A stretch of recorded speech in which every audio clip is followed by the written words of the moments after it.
Bonjour à tous, bienvenue dans ce nouveau webinaire du programme F Transport Logistique. Je serai votre hôte aujourd'hui, je suis Arnaud Adelski, chargé de mission chez EcoCO2 en charge du programme F Transport Logistique sur la région Hauts-de-France. Et aujourd'hui, nous avons un nouveau webinaire de notre série de webinaires dédiés au mix énergétique du transport, avec aujourd'hui verdir sa flotte, quelles approches possibles. J'ai avec moi deux intervenants, Nicolas Doré qui est ingénieur à l'ADEME, qui va prendre en charge une partie qui est dédiée à une approche avantages, inconvénients et puis également prospective sur les différentes familles de carburants. Et puis la deuxième partie sera animée par Pierre-Michel de l'IFPEN, qui est ingénieur de recherche et nous présentera un outil développé par l'IFPEN pour le compte de l'ADEME qui s'appelle Verdir ma flotte, qui est un outil qui ménage une approche mixte, bénéfices environnementaux des différents carburants et puis approche économique, quel est le coût global de possession sur plusieurs années. Bonjour à tous les deux. Bonjour. Bonjour. Je vous laisse peut-être vous présenter, Nicolas, pour commencer. Oui, écoutez, bonjour à tous, merci de m'accueillir. Donc, oui, je suis Nicolas Doré, je travaille au service transport mobilité de l'ADEME et j'en charge le pôle carburant alternatif donc au sein de ce service. Et donc, on est sur les usages routiers évidemment, mais aussi les usages ferroviaires, maritimes, fluviales et puis aériens également. L'idée est bien d'avoir une vision assez globale de l'ensemble de ces carburants sur l'ensemble de ces usages. Merci. Et Pierre? Oui, bonjour à tous. Donc moi je suis Pierre, je suis ingénieur de recherche à l'IFPEN. Je travaille principalement dans un service qui développe des services pour la mobilité. Et mon domaine de recherche s'intéresse particulièrement en fait à la modélisation de la consommation et des émissions de CO2 et polluantes des véhicules, donc du véhicule léger jusqu'au véhicule lourd. Eh bien, merci à tous les deux. Avant de vous laisser la parole, Nicolas, pour la première partie de notre événement, je vais rappeler quelques points techniques euh, concernant l'outil Livestorm sur lequel vous êtes tous pour ce webinaire. Donc, si jamais vous avez une difficulté technique, son, image, ce genre de choses, vous avez un bouton aide qui devra vous permettre de résoudre le problème en général. Vous avez également un bouton avec un petit nuage et une flèche descendante. C'est le bouton qui vous permet de télécharger le support de présentation pendant le webinaire. Le replay de l'événement en vidéo sera envoyé par mail à toutes les personnes inscrites. Et donc, il sera disponible ce replay sur la chaîne YouTube du programme F Transport Logistique. En général, en début de semaine prochaine, c'est le début de la semaine qui suit l'événement. Si vous avez des questions, et vous en aurez certainement, je vous invite à les poser non pas dans le chat, mais bien dans la rubrique questions, parce que si vous les posez dans le chat, on ne pourra pas les voir et on ne pourra pas y répondre. Vous pourrez, par rapport à ces questions, s'il y en a une qui a déjà été posée, que vous souhaitiez poser ou qui vous intéresse, vous pouvez la pousser en votant pour elle. Donc, on répondra à toutes les questions qui auront eu beaucoup de réponses. On essaiera de répondre à toutes les questions, mais celles qui auront beaucoup de votes seront privilégiées. Et à la fin de notre événement, on fait un petit sondage, donc vous pourrez, vers la fin du webinaire, répondre à ce sondage pour nous aider à nous améliorer. Voilà, merci pour votre contribution à tous, et puis je vous laisse maintenant la parole, Nicolas. Très bien, merci beaucoup.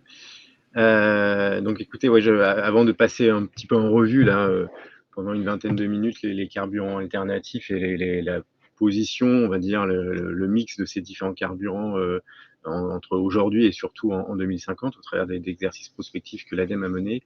Je voulais juste commencer par, en quelques mots, la stratégie ADEME sur le transport mobilité, parce que évidemment travailler sur les carburants alternatifs, c'est important. Mais c'est absolument pas suffisant si on veut atteindre en gros la neutralité carbone et vraiment verdir l'ensemble du secteur du transport et de la mobilité.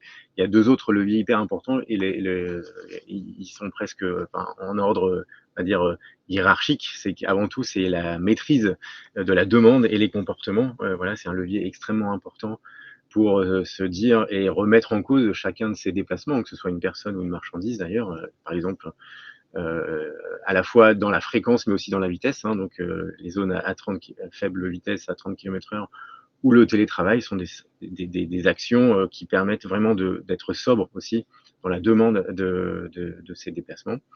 Et le deuxième axe, c'est le fameux report modal, c'est de se dire oui, ce déplacement est nécessaire, il y a certainement d'autres manières de le faire, des manières beaucoup plus douces, à moindre impact environnemental, marche, vélo, covoiturage, mode massifié, sont clairement des leviers extrêmement puissants si on veut voilà, décarboner le secteur. Et donc en axe 3, et c'est bien ce sur lequel on discute aujourd'hui, qui est de se dire je dois faire ce déplacement en voiture ou en camion. Voilà, bah, comment je peux améliorer l'efficacité énergétique et environnementale de ce dispositif-là, de ce véhicule-là. Et donc le rôle des carburants alternatifs est important sur cet axe-là. Alors globalement, mon carburant alternatif, c'est très, très large. C'est un sujet qui pourrait nous occuper plusieurs heures, donc je serai assez rapide, vous verrez dans la liste des avantages, inconvénients de chacun, mais ça me paraissait aussi intéressant aussi de vous donner la vision ADEME à 2050 de la place de ces différents carburants. Et donc je me concentrerai, on va dire, sur tout ce qui est évidemment alternatif aux carburants pétroliers conventionnels. Et je parlerai des 4 grandes premières familles. Évidemment l'électricité, batterie, l'hydrogène, hein, qu'elle soit électrique via pile à combustible ou moteur combustion interne thermique, mais je parlerai quand même essentiellement de pile à combustible, le biogaz, donc bio-GNV, sous forme GNC ou GNL, et les biocarbes liquides, hein, qui ont, voilà, évidemment en ce moment en particulier, un peu le vent en poupe, voilà, parce que vous verrez que vous savez, je pense tous que c'est aussi un bon moyen de décarboner, voilà, on va dire dans les quelques prochaines années. Je n'aborderai pas les électrocarburants. Alors, ils sont revenus un peu sur le devant de la scène là, avec l'actualité et on va dire le changement de position de l'Allemagne sur la remise en cause un peu de la fin des véhicules thermiques en 2035 avec le recours aux électrocarburants, aux carburants de synthèse. Je vais être très clair, pour l'ADEME, ce sont des carburants qu'on ne voit pas dans le routier. Ce sont les carburants dont le process de production est extrêmement énergivore, qui certes peuvent avoir une origine renouvelable, mais on va dire que le gisement sera tel qui sera très fortement, enfin, selon nous, réservé en priorité à des usages plus difficiles à décarboner, comme l'aérien. Voilà. Donc, comme là, on parle essentiellement de routier, je n'aborderai pas ce sujet des électrocarburants. Donc là, je vais lister en 4 slides un peu les 4 filières, évidemment avec des forces faiblesses assez connues, je pense, hein, mais qui permettent de repositionner les choses. Et puis en bleu, les enjeux, c'est-à-dire pour chacun de ces filières, selon nous, les enjeux sur lesquels elle doit s'efforcer de travailler. Donc la filière électrique batterie, bon, pas de scoop, hein, on est en critère 0, donc pas d'émissions, donc on va dire des polluants locaux, donc un impact sanitaire positif, des impacts GES très favorables, vous verrez quelques graphiques juste après, avec l'idée que à l'échappement, on est sur, on va dire, du zéro émission, et en particulier en termes de GES, en bénéficiant, on va dire, d'un réseau électrique relativement décarboné en France. Confort de conduite, nuisances sonores, une offre constructeur, y compris sur les véhicules lourds, qui se développe fortement. Hein, voilà. Vous avez l'image de Renault Trucks là, qui propose un 19 tonnes. Enfin là, il y a déjà des porteurs assez nombreux en électrique, et vont arriver les tracteurs 44 tonnes très bientôt. Donc il y a quand même aussi une offre industrielle qui est en très fort développement, ça c'est clair. Mais ce que je voulais vous dire avant, c'est vrai, comment comparer, enfin selon nous, quels sont les grands critères de comparaison de carburants alternatifs. Pour moi, il y a d'abord l'impact environnemental, l'impact sanitaire, l'analyse économique, et puis la qualité, ce que moi j'appelle la qualité d'usage, c'est de se dire est-ce que c'est facile finalement de faire un plein avec de l'électricité ou plutôt un plein hydrogène, on va dire dans la facilité d'usage au quotidien.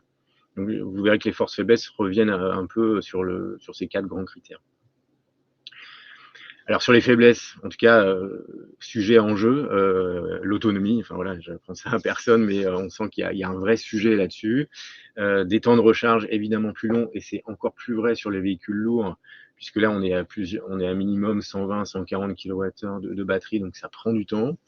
Le sujet d'impact environnemental des batteries avec la consommation de matières premières, et finalement, la batterie est le responsable presque coupable numéro 1 de l'impact GES d'un véhicule électrique dans son ensemble. Donc, il y a clairement ce sujet-là, hein, je l'ai vraiment mis dans les enjeux. Et ce qu'il y a assez clairement aussi un vrai enjeu sur les infrastructures de recharge. Voilà, ça c'est un sujet sur les véhicules légers, ce sera aussi un sujet sur les véhicules lourds. Mais donc dans les enjeux, voilà, je pense que la partie batterie est un vrai sujet que l'ensemble de la filière doit travailler. Les biocarbes liquides, pareil, en un coup d'œil, c'est un peu rapide, mais là, on a un vrai atout d'un carburant drop-in, c'est-à-dire c'est facile, après c'est moyennant pas ou peu d'adaptation moteur, on peut embarquer des biocarburants.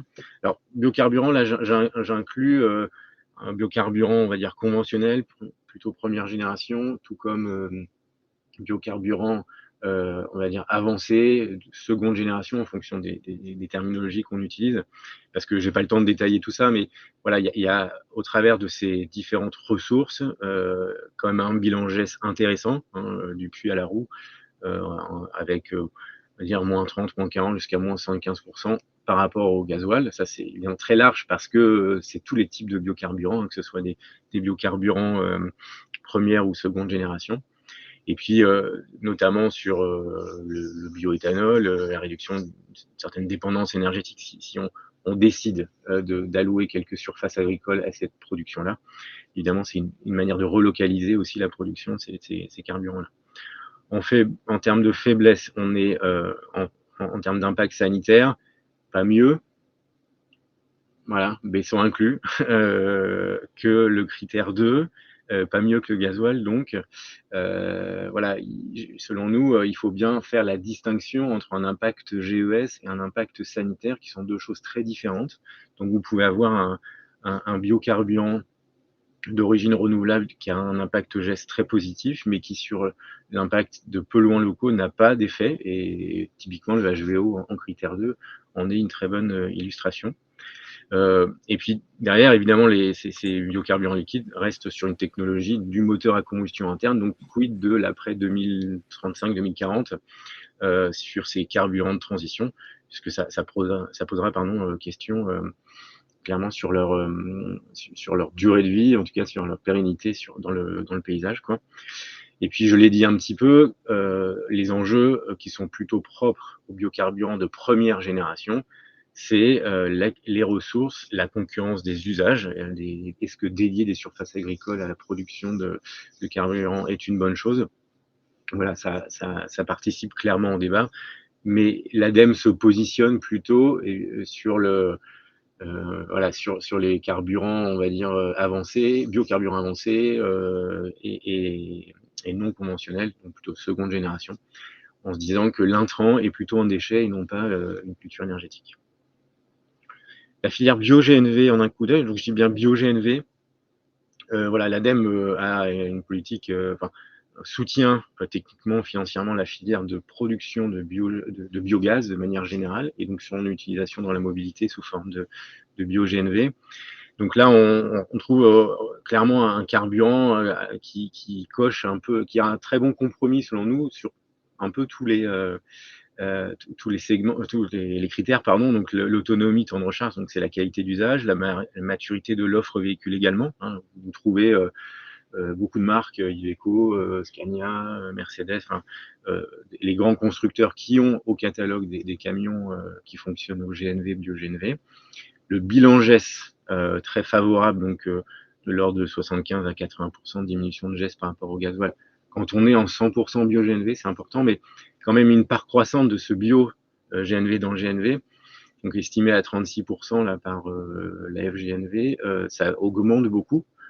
C'est clair, alors via un système de garantie d'origine, hein, mais clairement un vrai carburant de territoire, c'est-à-dire localement, produit localement et idéalement consommé localement, et d'origine renouvelable quand il est en sortie de méthaniseur, par exemple. Et en termes d'impact sanitaire, donc là on est en critère 1, avec l'idée bien de diminuer les émissions de polluants locaux, en particulier sur les NOx. Les faiblesses, on reste sur la technologie de moteur à combustion interne, donc ça pose quand même la question de la pérennité après 2040, mais donc a priori une bonne solution de transition aussi entre aujourd'hui et cette date butoir où peut-être que les critères 0 seront les uniques véhicules commercialisables. Et en dernier point, la filière hydrogène, donc là on dirait on peut dire que c'est un peu toute la force, tous les avantages de la filière électrique classique sans les inconvénients. avec l'idée d'une autonomie plus importante, une rapidité de plein, c'est plus évidemment en quelques minutes un plein d'hydrogène par rapport à une batterie, pas d'émissions à l'échappement, évidemment en critère 0, des impacts GES très favorables aussi. Alors, pareil, l'hydrogène, vous avez tout type d'hydrogène, donc là on parle bien aussi, et c'est bien ce que défend et finance l'ADEME, c'est la production d'hydrogène renouvelable, ou à minima bas carbone à partir d'électricité réseau français. Donc voilà, un impact GES clairement positif, et aussi une vraie énergie de territoire. Voilà, l'électricité produite localement par une source NR PV par exemple qui alimente un électrolyseur, et cet hydrogène consommé localement, c'est un peu comme le biogène NV, ce sont deux énergies ou deux carburants circuits courts. Voilà, c'est comme ça qu'on aime à les appeler. Et ça nous semble vraiment intéressant aussi de travailler ce vecteur, alors qu'il n'y a pas du tout la même maturité, hein. Donc pour l'instant, des pré-séries, des coûts à la fois de véhicules et de carburant très élevés, et aussi, vous le savez certainement, le rendement énergétique faible de production de la chaîne hydrogène, hein, j'entends par électrolyse de l'eau. Donc ça joue aussi, hein, quand même clairement, sur l'avenir et la pertinence de ce vecteur-là. Les enjeux, le coût, l'origine de l'hydrogène, hein, on parle bien d'hydrogène renouvelable ou bas carbone, et aussi des vraies questions sur l'impact sur la production, la consommation d'électricité associée, la consommation d'eau. Voilà. Si on décide d'utiliser majoritairement l'hydrogène dans divers secteurs, hein, que ce soit l'industrie ou la mobilité, ça posera des questions de gisement, de consommation d'électricité, de gisement de consommation d'eau. Voilà pour les 4 grandes familles. Rapidement, deux planches là sur une étude que l'IFPEN a réalisée avec un financement de l'ADEME qui s'appelle E4T. Donc c'est une analyse énergétique, environnementale et économique de toutes les silhouettes, enfin de toutes les silhouettes qu'on retrouve dans le routier et sur l'ensemble des carburants. Alors c'est un peu dense, hein, le graphique, j'en suis désolé. J'ai mis en flèche orange voilà, les 3 points importants, parce que c'est une approche complète ACV. Et là, vous avez l'exemple d'un poids lourd, un porteur, non, ça va être un tracteur 44 tonnes sur une durée de vie 12 ans, 62 000 km par an. Et à chaque fois, cette étude a regardé un peu aujourd'hui et c'est un peu projeté en 2040. Ce qu'on peut peut-être voir, c'est évidemment, sans surprise, en ACV, voilà, vous divisez par 3 à 4 l'empreinte environnementale de ces carburants alternatifs par rapport à leur équivalent fossile. Sur la batterie, donc ce que vous voyez en EV 2020, par exemple, la mise à disposition de la phase de fabrication est prépondérante, hein. Peut-être un peu moins que sur les voitures, mais sur le 44 tonnes, vous voyez, vous êtes entre 50 à 70% d'impact, c'est la fabrication, c'est important.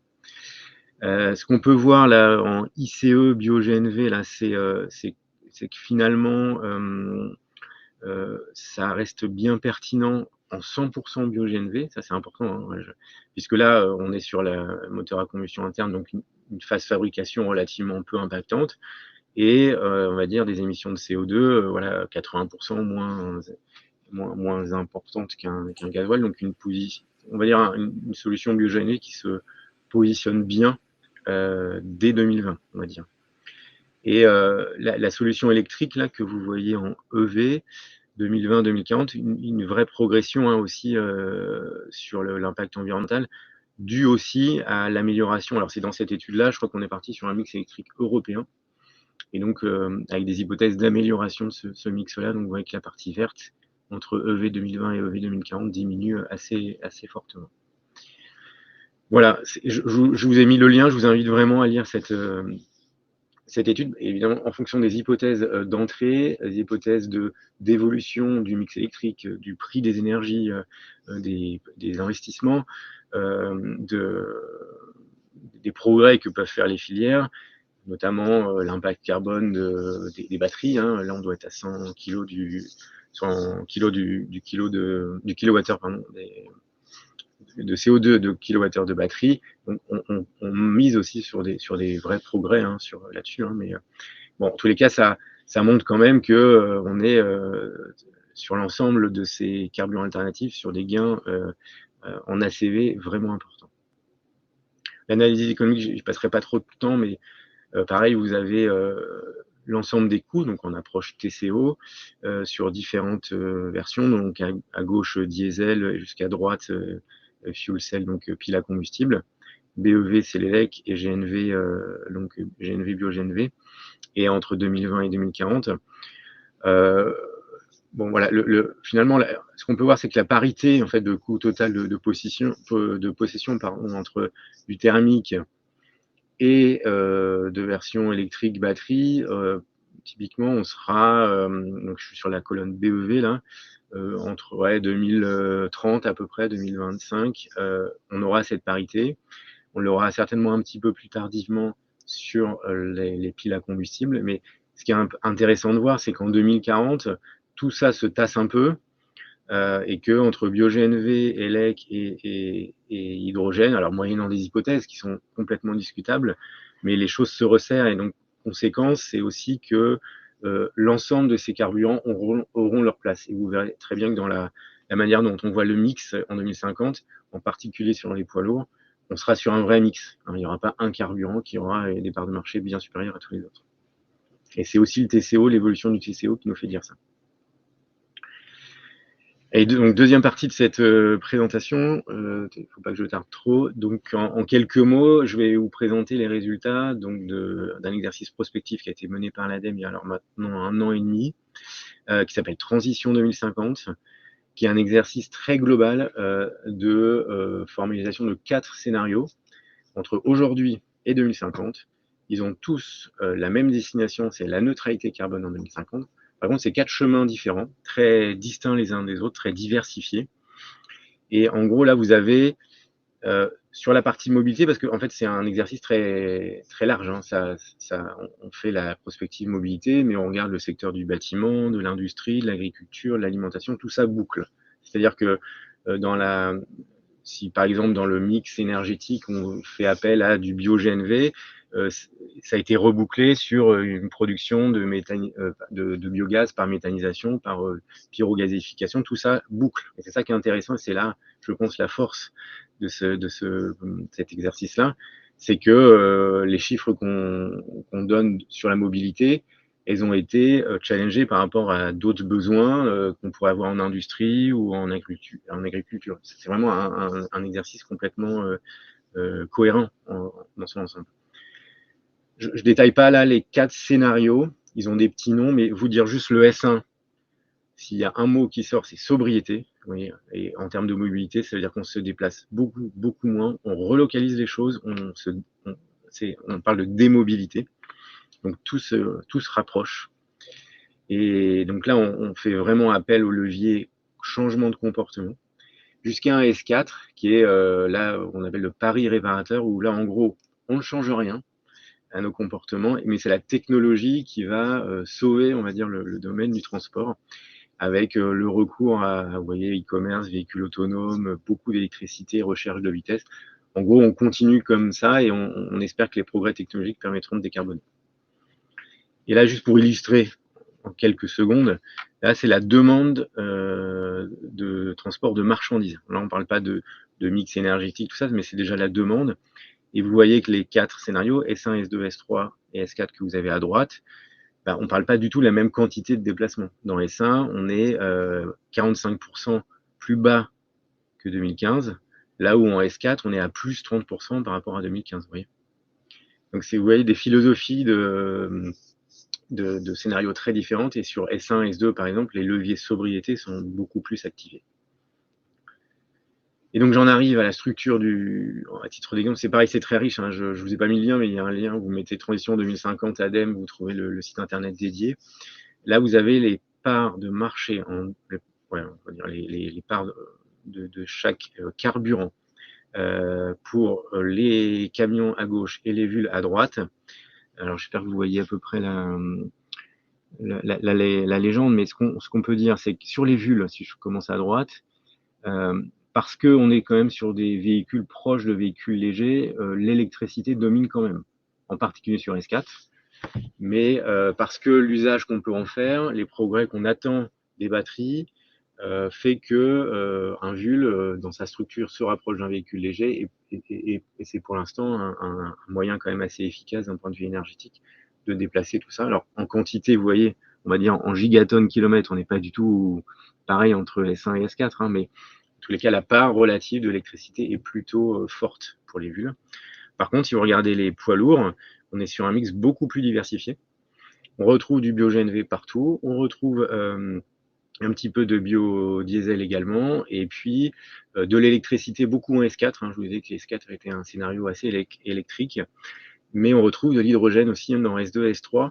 Alors S2 et S3, ce sont aussi des scénarios sur lesquels on a relocalisé, mais il y a une vraie logique de territoire. Et quand je vous disais tout à l'heure que l'hydrogène est un carburant de territoire, on le retrouve bien dans S2 et S3 avec l'idée de produire via électrolyse cet hydrogène et de le consommer localement, notamment pour la mobilité. Donc voilà, un mix beaucoup plus diversifié sur les poids lourds en 2050. Très rapidement, les messages clés, mais finalement sur le transport de marchandises qui peut plus nous intéresser aujourd'hui, les messages, vous verrez, sont finalement un peu plus sur les axes 1 et 2 de la stratégie transport mobilité de l'ADEME, c'est-à-dire mode massifié, report modal sur les modes massifiés, report modal sur la cyclo-logistique, et quand aussi comportement, c'est-à-dire interroger la quête de vitesse de livraison. Finalement, le e-commerce a eu un impact fort sur nos centres-villes, donc réinterroger le besoin d'être livré en 24 heures par Amazon, c'est important, et ces leviers comportement et reports modaux sont essentiels si on veut atteindre la neutralité carbone. Décarboner nos carburants, ça ne suffira pas.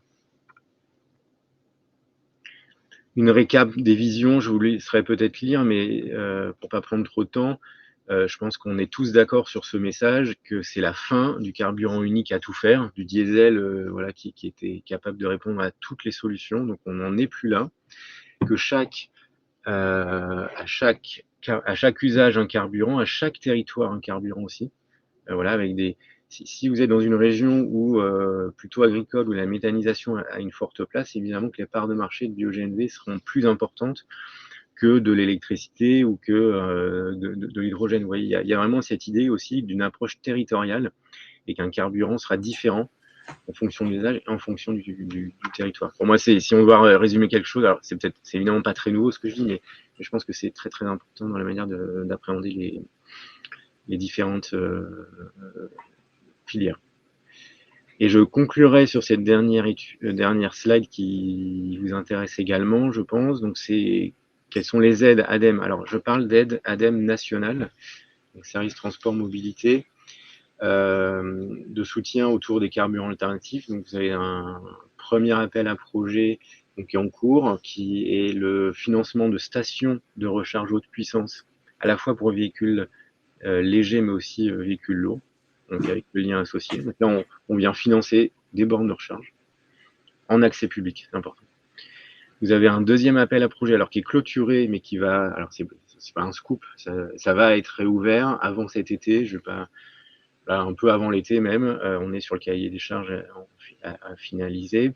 Donc là, on va financer des poids lourds et des bus électriques et leurs infrastructures, le cas échéant si elles sont privées, à l'entrepôt.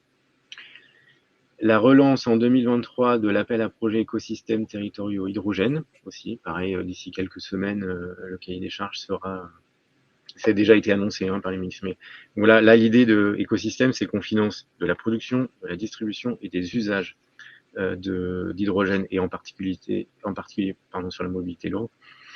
Et d'autres aides à venir qui ne sont pas encore complètement opérationnelles, mais on les faire très très bientôt. C'est des aides aux stations-service agricoles non raccordées au réseau, avec l'idée c'est un modèle où finalement qui répond parfaitement à la caractère renouvelable et local du bio-GNV, donc avec l'idée d'avoir une station de distribution au pied du méthaniseur avant l'injection réseau, du surplus qui restera évidemment sur le réseau. Et puis deux dernières aides sur les DIAG, le diagnostic de flotte pour les collectivités, et des aides aux collectivités pour les schémas directeurs carburants alternatifs. Alors, je ne vais pas vous demander trop d'informations, mais l'idée est de dire, quand on est une collectivité, un département par exemple, avoir une planification de comment vont se développer les infras, c'est-à-dire les stations de bio-GNV, les stations d'hydrogène, les IRVE sur mon territoire. Je pense que c'est intéressant d'avoir cette vision pour que toutes ces infras soient complémentaires et non pas concurrentes.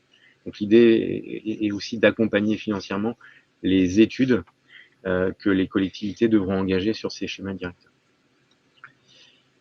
Voilà, je m'arrête là et n'hésitez pas donc si vous avez des questions. Il y a beaucoup de questions déjà pour vous dans le chat, Nicolas. On répondra aux questions en fin de webinaire. Merci beaucoup de cette présentation. Et Pierre, je vous laisse la parole. Oui, donc rebonjour à tous. Donc moi je vais vous parler de l'outil Verdir ma flotte et puis je vais vous le présenter. Je vais commencer par quelques slides pour vous présenter un peu le périmètre de l'outil et son objectif. Et puis on passera à une démonstration. Donc là, première diapositive pour vous expliquer un peu qu'est-ce que Verdir ma flotte. Donc tout d'abord, en fait, c'est un outil qui vise à répondre à un besoin qui a été exprimé par des acteurs du secteur de la logistique, pour d'un côté connaître l'empreinte environnementale, puis de l'autre le TCO des véhicules à énergie alternative, énergie que vous a présenté Nicolas. Deuxième chose, Verdir ma flotte, c'est un outil pédagogique, donc c'est pour comparer des TCO, des émissions de gaz à effet de serre, mais c'est pas un outil opérationnel, c'est-à-dire que ça va pas répondre techniquement à la question quel est le meilleur véhicule pour mon cas particulier, mais ça va quand même vous donner des ordres de grandeur et vous permettre des comparaisons. Donc l'outil est disponible sur Internet, sur une page, verdirmaflotte.fr. Il est accessible à tous et gratuit. Et puis enfin, dernière chose, Verdir ma flotte, c'est aussi un commun. Donc on a pas mal travaillé avec les acteurs du secteur, les transporteurs, les collectivités, les énergéticiens, pour partager des données, donc des données de consommation et de coûts, pour avoir en fait au final un outil qui est positionné au bon niveau et représentatif des véhicules du marché. Donc moi j'insisterai juste sur ce dernier point, qui est que l'objectif principal de Verdir ma flotte, c'est de comprendre et de vous faire comprendre à vous utilisateurs en fait quelle est l'adéquation entre d'un côté l'usage que l'on a de son véhicule et de l'autre la technologie du véhicule. Donc si on regarde maintenant un peu quel est le périmètre de Verdir ma flotte, donc on voit que c'est un outil digital qui permet de comparer des énergies alternatives. À gauche, j'ai fait un petit rappel des différentes énergies qui sont intégrées à l'outil. Donc il y a le diesel, le biodiesel, du B100, de l'HVO, du gaz, du biogaz, des véhicules hybrides, des véhicules électriques, et puis aussi des véhicules bientôt à hydrogène. Donc pour comparer les véhicules, on va comparer deux choses.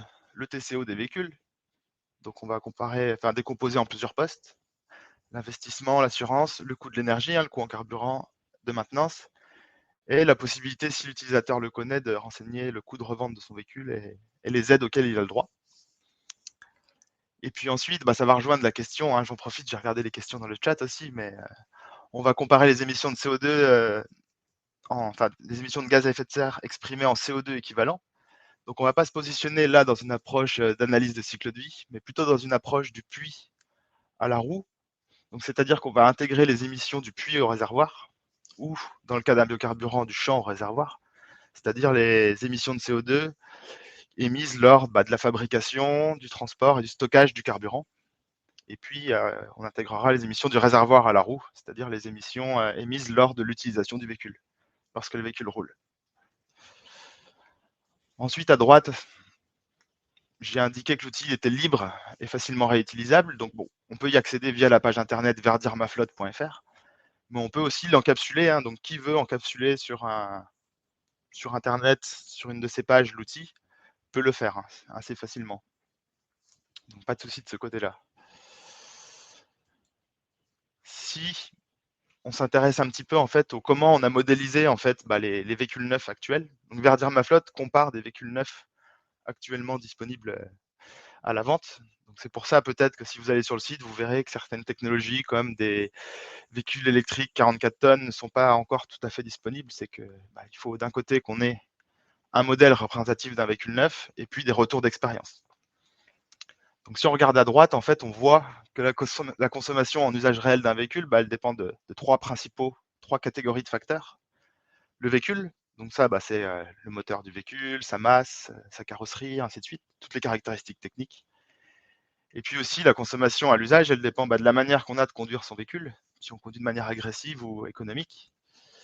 Et puis aussi la capacité, ça Ça dépend aussi de l'usage de son véhicule, si on conduit plutôt en ville, plutôt sur autoroute. Donc, pour modéliser en fait la consommation des véhicules et le TCO, on s'est appuyé d'un côté sur des modèles IFPEN de consommation, hein, c'est des modèles historiques que nous on développe, qui sont plutôt notre cœur de métier, combinés à la base carbone sur les facteurs d'émission. Donc ça, c'est un peu les émissions de carbone pour produire les carburants qui font référence en France. Et donc, à toute cette modélisation physique du véhicule, on est venu accoler en fait une approche de commun. Donc là, le but, c'était d'échanger en fait avec la profession, hein, donc principalement des transporteurs et des énergéticiens, des personnes qui possèdent des véhicules et qui s'en servent, pour confronter en fait les modèles au retour d'expérience terrain, donc comparer les données de TCO et de consommation, pour valider les données et avoir en fait au final un outil qui compare des véhicules qui sont disponibles sur le marché, comparer des consommations des véhicules actuellement sur le marché. Donc si on retrace un peu la genèse de l'outil, hein, l'outil il a été déployé en 2022 et il est fonctionnel. Donc on a lancé l'outil en avril 2022, pour 3 silhouettes poids lourds, donc des porteurs 12-19 tonnes et des tracteurs 44 tonnes. On a bien compris que d'intégrer des véhicules utilitaires légers, c'était un besoin fort de la profession de la logistique. Donc c'est ce qu'on a fait en septembre 2022. Et avant de vous détailler les futures évolutions de l'outil, je propose de vous faire une démonstration de l'outil tel qu'il est actuellement. Alors je vais vous partager mon écran.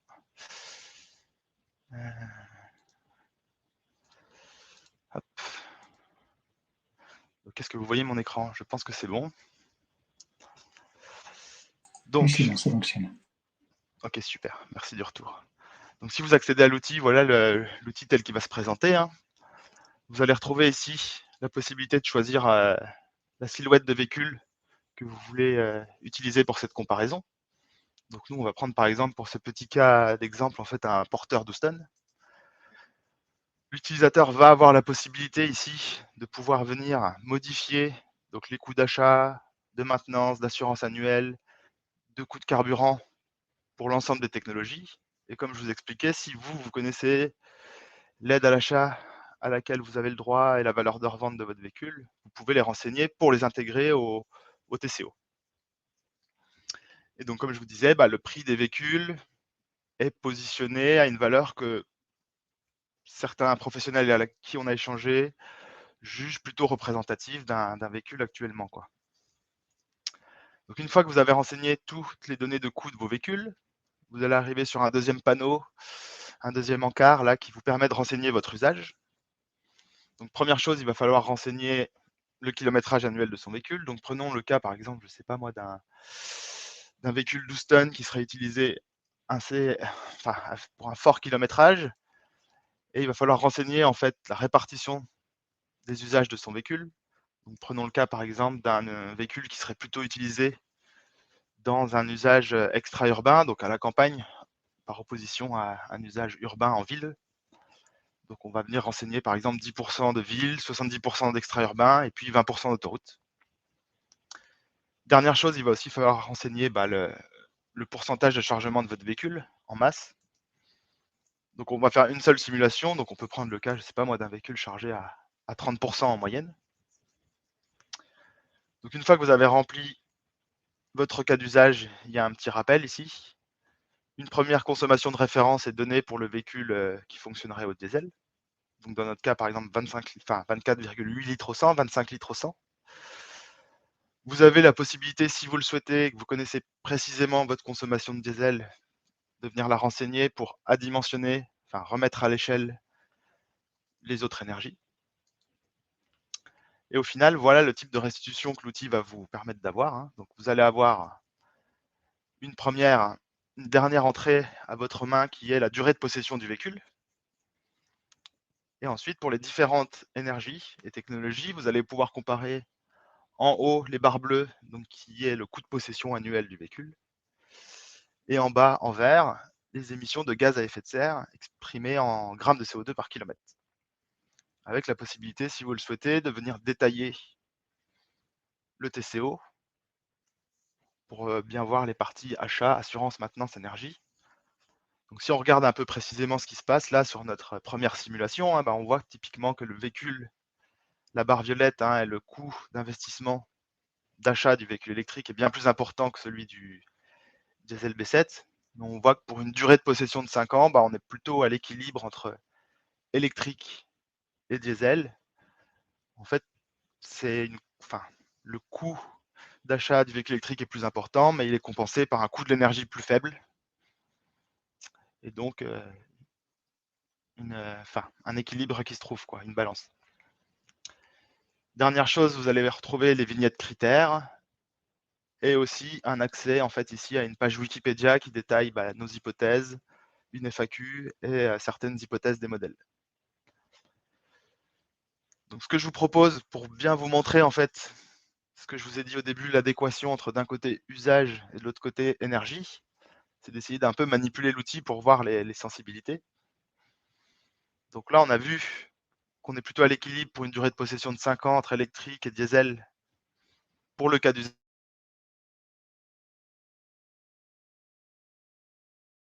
Si on vient... On vous a perdu 15 secondes, le son n'était plus là, Pierre. D'accord. Bon, alors je vais reprendre, mais je disais que on avait vu, quand on renseignait 200 000 km, qu'on était à l'équilibre entre diesel et véhicule électrique. Forcément, si on vient réduire cette distance annuelle à 100 000 km, par exemple,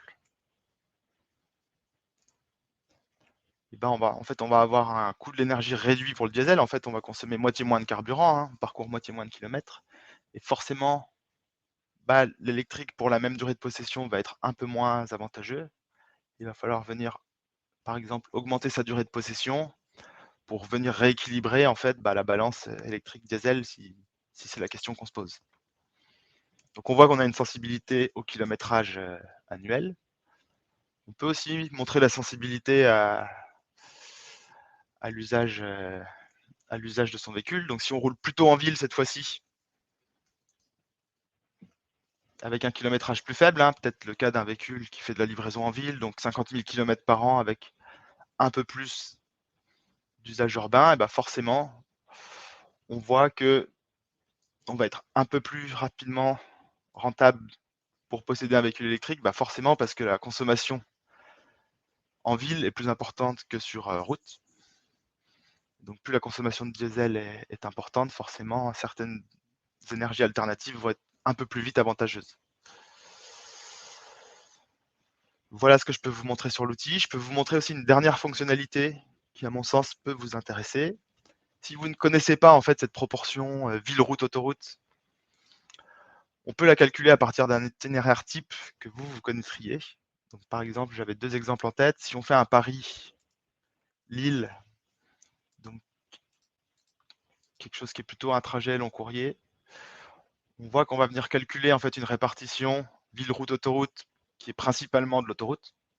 Donc c'est logique, pour aller de Paris à Lille, on va principalement emprunter l'autoroute ou des nationales. Par contre, si on prend un cas plus local, qui serait un Paris-Rungis, cette fois-ci, on va voir qu'on va avoir une répartition ville-route-autoroute qui tend plutôt vers un usage urbain avec 40% d'urbain, quasi 50% d'extra-urbain et puis un petit peu d'autoroute. Voilà pour cette démonstration. Je vais rebasculer sur la présentation.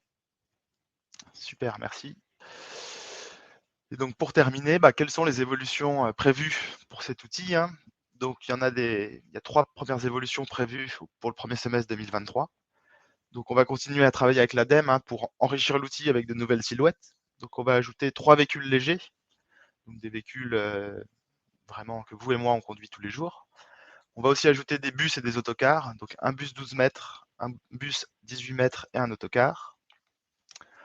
On travaille aussi avec la Fédération nationale des travaux publics pour ajouter des camions bennes de type travaux publics, des camions qui permettent de transporter des gravats vers ou depuis des chantiers.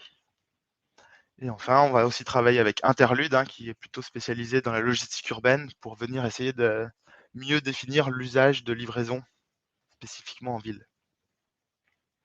Et si on regarde un peu plus long terme, au second semestre 2023, donc on va avoir 3 principales améliorations. On va ajouter les véhicules hydrogène. Donc c'est bien là la difficulté, hein. J'ai vu qu'il y avait beaucoup de questions. Nous, on essaie de comparer des véhicules actuellement disponibles sur le marché. Et de l'autre, on va venir comparer les véhicules à hydrogène. Donc bon, on va se mettre à renseigner des outils de véhicules. On va aussi pouvoir comparer le coût de possession en leasing. Là, pour l'instant, l'outil compare des coûts de possession si on achète son véhicule. Là, on va essayer de le renseigner pour voir si on loue son véhicule. Et puis, dernière améliorations, hein, ça va rejoindre un peu ce que disait Nicolas au début, hein, mais essayer de prendre en compte les contraintes du véhicule dans son environnement. Donc, principalement à travers deux sujets, la ZFE, les zones faibles émissions, qui vont restreindre l'accès à certaines zones, à certaines technologies, et puis aussi prendre en compte l'autonomie des véhicules pour l'usage des personnes, typiquement pour les véhicules électriques. Donc voilà un peu pour le tour d'horizon de l'outil Verdir ma flotte. Si vous avez des questions, écoutez, je serais ravi d'y répondre.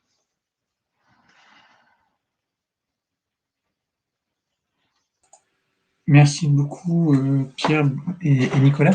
Ça a déchaîné les passions visiblement cette présentation, parce qu'il y a énormément de questions. Alors, vous avez déjà répondu dans votre présentation à un certain nombre, et mes collègues qui assurent la modération ont répondu par écrit à quelques autres.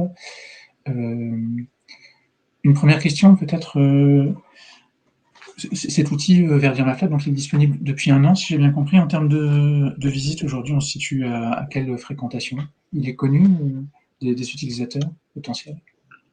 Alors là, on a une fréquentation qui est de l'ordre de 100 personnes par semaine, mais on a quand même eu 8000 connexions depuis sa mise en ligne en avril 2022. Ça dépend aussi fortement, hein, des interventions ou des opportunités qu'on a de le présenter.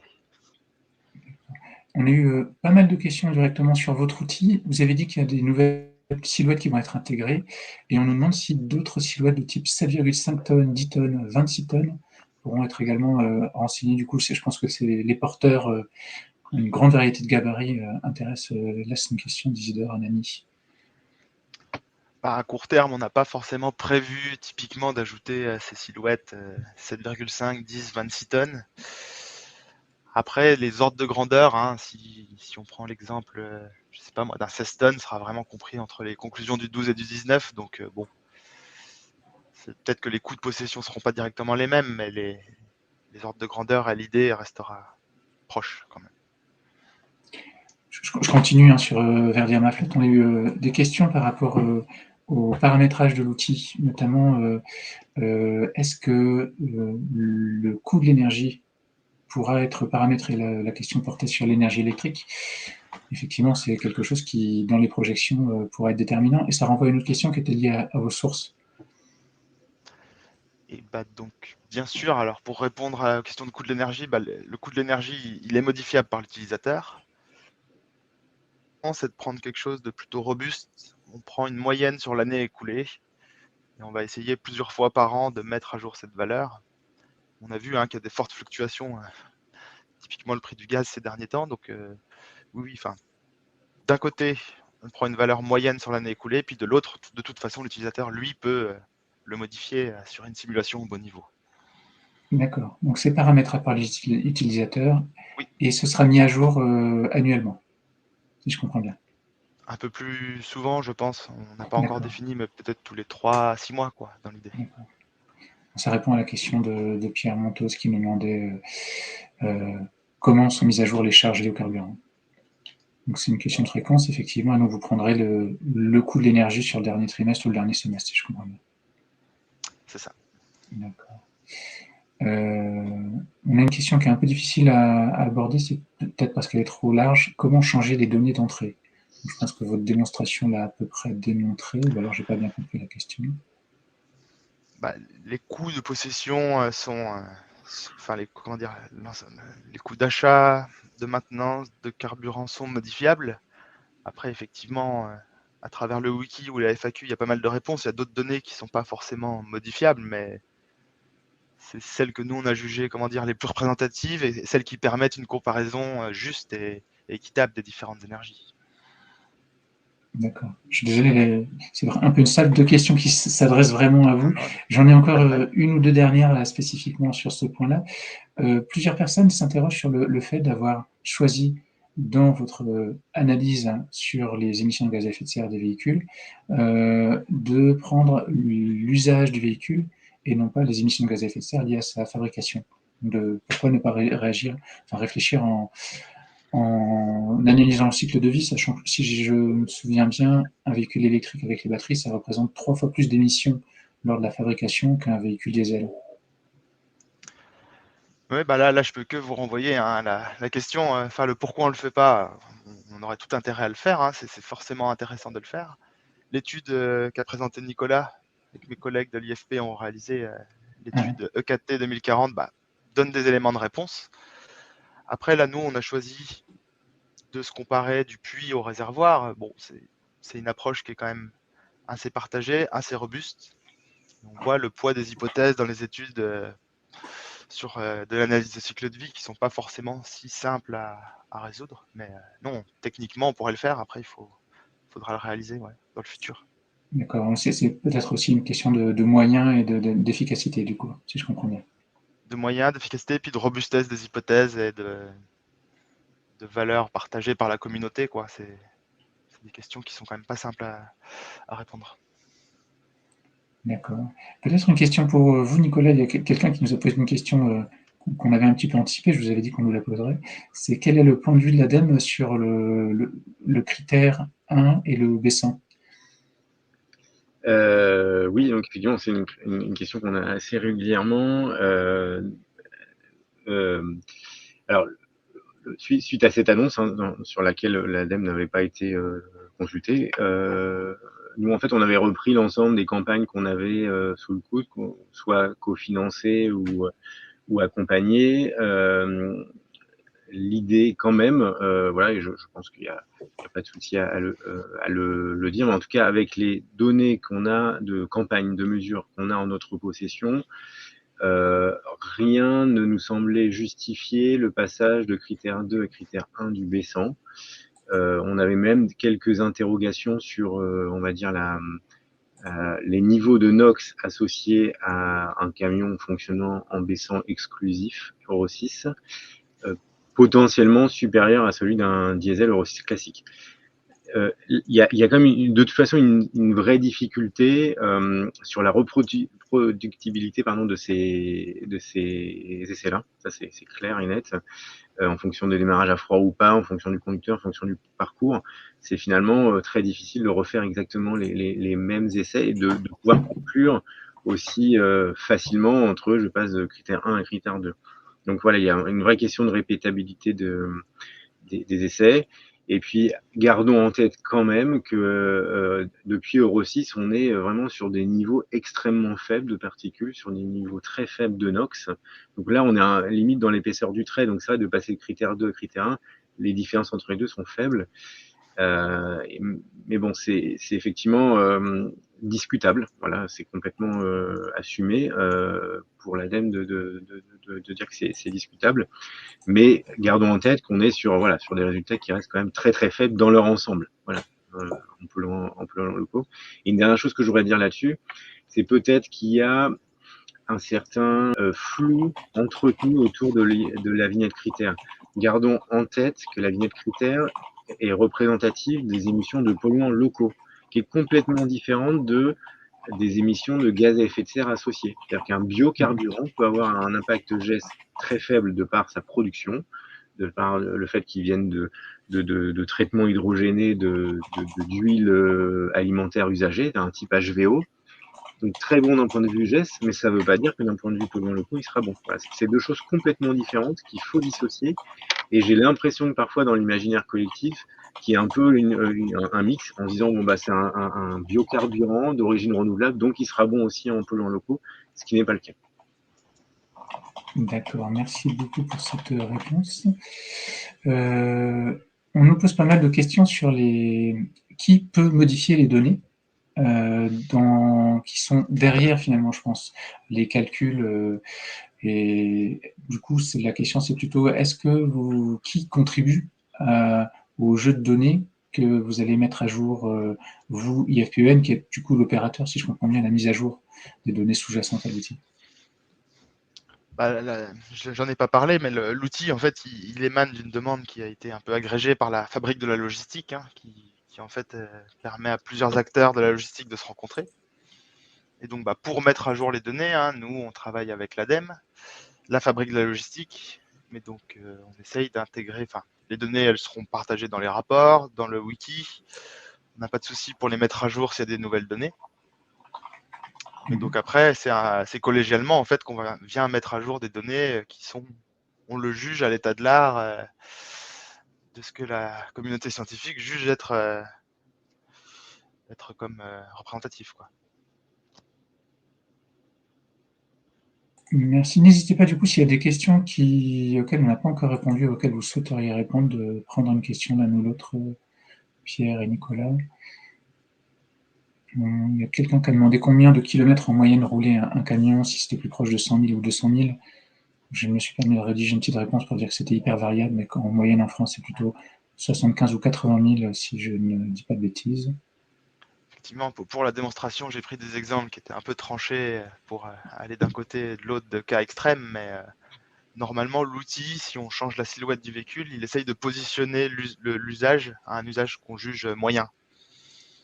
Si je prends le 44 tonnes, effectivement, il est positionné à 200 000 km. C'est peut-être important, mais bon. Quelqu'un nous pose des questions, enfin le rétrofit, le sujet du rétrofit est revenu plusieurs fois. Et donc, est-ce que l'outil, à terme, pourra intégrer des véhicules rétrofités dans le TCO? Je pense que c'est peut-être paramétrable dans les données d'entrée auxquelles l'usager a accès. C'est ça, si l'usager, lui, connaît un peu le coût du rétrofit, je pense qu'il pourra un peu se servir de l'outil, moyennant quelques petites astuces pour venir renseigner le rétrofit, oui. Mais après, d'un point de vue émission de CO2, on restera, enfin, vu qu'on est du puits à la roue, on restera sur des valeurs qui sont celles d'un véhicule qui n'a pas été rétrofité, mais avec la même énergie, quoi. Ouais, c'est clair, je rejoins ce que dit Pierre, parce que tout l'intérêt du rétrofit, c'est de garder la carcasse un maximum de choses et qu'il y a un impact que quand vous prenez la CV, on va dire, complète du véhicule et en particulier sa phase de fabrication. Et donc pour l'instant, l'outil Verdir ma flotte, pour toutes les raisons qu'on a données, n'est pas sur ce scope-là d'ACV. Donc ce serait presque dommage, parce que je pense aussi qu'en soi, un véhicule rétrofité est peut-être plus difficile à optimiser dans sa consommation, parce qu'on a cet avantage quand même environnemental fort de réutiliser une carcasse et qu'on ne retrouverait pas certainement dans la consommation associée, dans les performances qu'on pourrait avoir par rapport à un véhicule neuf, quoi. Donc utiliser Verdir ma flotte pour le rétrofit me semble pour l'instant quelque peu hasardeux, mais en tout cas un outil pas fait pour ça aujourd'hui. Donc, il y a une question qui nous demande, est-ce qu'il y a un outil de type Verdir ma flotte qui finalement serait plus précis, c'est-à-dire qui permettrait de tenir compte de plus largement des propres usages et flotte. Donc je pense que c'est à la fois plus précis, mais également peut-être qui porterait non pas sur un véhicule, mais sur une flotte complète. Je ne crois pas qu'il en existe, mais... Tu veux que je réponde Alors oui, en fait, globalement, le Verdir ma flotte, c'est un outil qui évolue qu'on souhaite faire évoluer tous les jours. On est déjà en train d'intégrer des nouvelles silhouettes, donc des bus. On va intégrer un nouveau carburant, l'hydrogène. Tout ça demande des fonds, du temps, des ETP. Après, oui, la philosophie de l'outil Verdir ma flotte, c'est un outil vraiment de sensibilisation très premier niveau pour dire en quelques clics, je commence à voir le champ des possibles. Et c'est je pense que pour apprendre ce sujet de verdissement de flotte, c'est un outil facile d'accès. L'idée est cette demande d'avoir un outil un peu plus expert, en disant j'ai beaucoup plus de données à renseigner, parce que c'est ça aussi, c'est que si on veut un outil beaucoup plus précis, ça veut dire beaucoup plus de données à rentrer. Là, le choix, c'est d'en faire un premier outil simple, une version expert pro, ou voire donc cette fois pas gratuite mais payante. c'est des choses qu'on a en tête. Enfin, absolument rien n'est décidé, mais oui, je pense que ça, il y a une demande là-dessus. Mais il faut avoir conscience que plus on veut des résultats précis, plus on a besoin de données d'entrée précises également. Et peut-être que pour moi, le Verdir ma flotte permet de sensibiliser à la question de l'ensemble des carburants disponibles, pour ensuite faire le choix de se faire accompagner par un bureau d'études spécialiste qui vous fera vraiment une analyse très très détaillée avec son outil en soi, en entrant chacun des parcours de chacun des véhicules de la flotte, et qui pourra faire des propositions de choix des propositions de carburant, de carburation, de rétrofit ou de véhicule neuf en fonction des cas. Mais évidemment, ouais, d'arriver vers un outil un peu plus expert, ce sont des réflexions qu'on a. Mais pas tout de suite, hein. Je ne vais pas vous donner de date, parce que j'en ai pas, mais voilà, ayant en tête que la philosophie de Verdir ma flotte, et c'est ça sa force, c'est qu'en quelques clics, vous avez tout de suite des résultats. Merci pour ces réponses. Allez, quelle heure est-il? 15h30. Il faut qu'on s'arrête. J'aurais bien pris une dernière question. Allez, on se prend une dernière question sur l'hydrogène. Il y a plusieurs questions qui sont revenues sur ce même sujet. Est-ce que l'hydrogène, comme vecteur énergétique pour le transport, est considéré comme étant quelque chose de sérieux par l'ADEME, alors que visiblement, dans certaines analyses, on considère qu'il faut en laisser l'usage prioritairement à d'autres secteurs comme l'industrie? Est-ce que vous pouvez faire une réponse très courte à cette question? Alors oui, vous avez vu dans le scénario S2 et S3, on voit l'hydrogène dans les poids lourds en particulier. Donc oui, c'est un candidat sérieux à la mobilité lourde en particulier, parce que on va dire que ça a aussi quand même les avantages de l'électricité batterie sans les inconvénients. Donc oui, on pense qu'il y a un vrai futur, mais c'est une maturité qui n'est pas là aujourd'hui, hein, on est vraiment au tout début, mais si on se projette un peu en 2040, 2050, oui, on pense que l'hydrogène aura sa place sur la mobilité lourde. Je ne vous dirais pas ça sur les véhicules légers, mais sur la mobilité lourde et les transports de marchandises en particulier, oui. Eh bien, merci beaucoup à tous les deux. Merci à tous les participants à ce webinaire. Je suis désolé, on a duré un peu plus longtemps que prévu, mais le sujet est vaste. Je vous annonce quand même une petite page de pub. Notre prochain webinaire, ce sera sur une autre plateforme que Verdir ma flotte. C'est la plateforme d'échange de données environnementales transport qui est disponible sur le site www.f-transport-logistique.fr. Donc un webinaire qui aura lieu le 18 avril prochain à 11h. Merci encore à tous de votre participation. Ce webinaire sera bien sûr disponible en replay à partir de la semaine prochaine. Et je vous souhaite à tous de passer une très bonne fin de semaine. Merci, au revoir, à bientôt.